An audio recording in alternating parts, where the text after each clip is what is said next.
呢題係2026年 Paper 2第13題。好啦，咁佢咧就提到 AN 咧就係一個 sequence 嘅 general term 啦。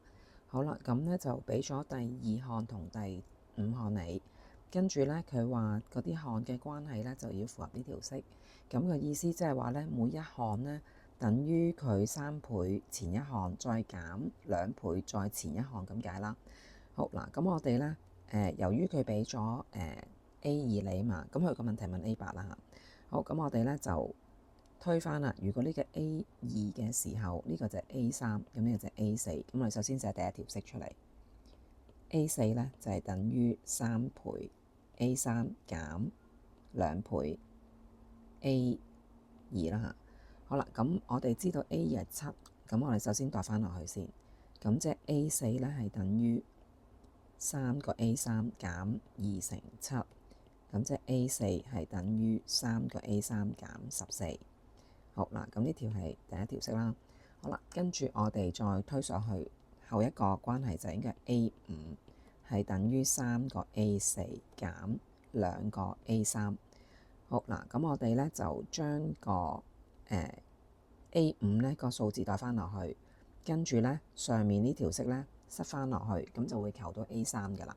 嗱，A5咧就係35。跟住呢個3倍 A4，咁就代翻條1式落去，咁就係3乘 A3 減14減2個 A3，咁所以咧變咗做一條式咧，得翻個未知數 A3。咁我哋咧先求咗 A3 出嚟先，咁即係35等於9個 A3 減42減2個 A3。好嗱，咁移一移項啦，個35同埋個42加埋啦，變咗77。咁右邊夾埋變咗做7個 A3，咁就會計到 A3咧係11嚟嘅。好啦，咁如果計到 A3咧，咁我哋咪會可以計到其他啲項啦嚇。嗱，咁 A4咧，我哋可以代翻落去啦嚇。我寫呢邊嚇，咁 A4就係等於3乘 A3，即係11啦，咁樣。好啦，咁就會計到個A4嘅答案咧係19。好啦，計到 A4之後咧，咁我哋有 A4 有 A5 可以計到 A6啦。咁 A6咧就係等於3倍 A5 減2倍 A4。咁A5就係題目俾你嗰個數字，咁就係35啦。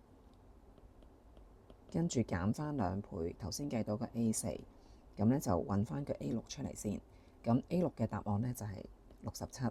好啦，再計 A7，A7 就係3倍 A6 減2倍 A5，咁即係3乘67減2乘35，咁就撳呢個答案出嚟。咁A7 計到就係131。好啦，再推下一個就係佢要揾一個啦。咁 A8咧就係3倍 A7 減2倍 A6，咁咧就代翻 A7 係131，跟住 A6 就係67。咁跟住撳計數機應該計到就係259，咁所以答案就係 C 啦。